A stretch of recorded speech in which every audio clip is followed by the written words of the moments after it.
ജീവിതത്തിൽ താങ്കൾക്ക് ഏറ്റവും കൂടുതൽ സന്തോഷം തോന്നിയ സന്ദർഭം ഏതാണ്? ഒരിക്കൽ ഒരു ടെലിഫോൺ അഭിമുഖത്തിൽ റേഡിയോ അവതാരകൻ രത്തൻ ടാറ്റയോട് ചോദിച്ച ചോദ്യമാണ്.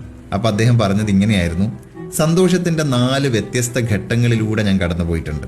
അങ്ങനെ അവസാനം എന്താണ് യഥാർത്ഥ സന്തോഷം എന്ന് ഞാൻ തിരിച്ചറിഞ്ഞു. ഞാൻ ധാരാളം പണവും സ്വത്തും സമ്പാദിച്ചതാണ് ഒന്നാമത്തെ ഘട്ടം. എന്നാൽ അവിടെ എനിക്ക് ഞാൻ ആഗ്രഹിച്ച സന്തോഷം കിട്ടിയില്ല. പിന്നെ രണ്ടാമത്തെ ഘട്ടം വന്നു. അന്ന് ഞാൻ വളരെ വിലപിടിപ്പുള്ള വസ്തുക്കൾ ശേഖരിക്കാൻ തുടങ്ങി. പ്രസ്തുത സന്തോഷവും കേവലം താൽക്കാലികം മാത്രമാണെന്ന് വളരെ പെട്ടെന്ന് ഞാൻ തിരിച്ചറിഞ്ഞു. തുടർന്ന് മൂന്നാമത്തെ ഘട്ടമായി.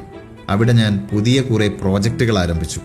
വൈകാതെ ഇന്ത്യയിലെയും ആഫ്രിക്കയിലെയും 95% എണ്ണയും വിതരണം ചെയ്യുന്നത് എൻ്റെ സ്ഥാപനത്തിന്റെ ചുമതലയായി. മാത്രമല്ല, ഇന്ത്യയിലെയും ഏഷ്യയിലെ തന്നെയും ഏറ്റവും വലിയ സ്റ്റീൽ ഫാക്ടറിയുടെ ഉടമയായി ഞാൻ മാറി. പക്ഷേ അപ്പോഴും എനിക്ക് ഞാൻ സ്വപ്നം കാണുന്ന സന്തോഷം കണ്ടെത്താൻ കഴിഞ്ഞില്ല. അവസാനം 4ാമത്തെ ഘട്ടം വന്നു. 200 ഭിന്നശേഷിക്കാരായ കുട്ടികൾക്ക് വീൽ ചെയറുകൾ വാങ്ങി നൽകണമെന്ന് ഒരിക്കൽ എൻ്റെ ഒരു സുഹൃത്ത് എന്നോട് പറഞ്ഞു. ഞാൻ ഉടനെ അത് ചെയ്തു കൊടുത്തു. അപ്പോൾ അത് വിതരണം ചെയ്യുന്ന പരിപാടിയിലേക്ക് ഞാൻ തന്നെ എത്തണമെന്ന് അദ്ദേഹം നിർബന്ധം പിടിച്ചു. അതിനും ഞാൻ സന്നദ്ധനായി.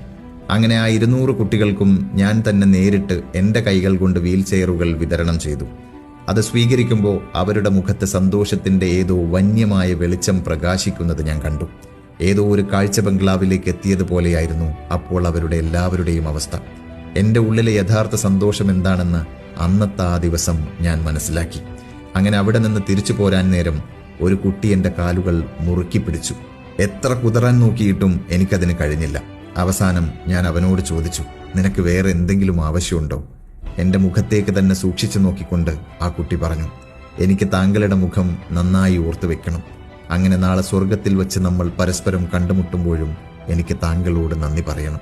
ഒന്ന് ആലോചിച്ച് നോക്കിയേ, അന്ന് തിരിച്ചറിഞ്ഞ ആ യഥാർത്ഥ സന്തോഷത്തിന് വേണ്ടിയല്ലേ പിന്നീട് അങ്ങോട്ടുള്ള അദ്ദേഹത്തിന്റെ ജീവിതം മുഴുവനും അദ്ദേഹം ജീവിച്ചു തീർത്തത്.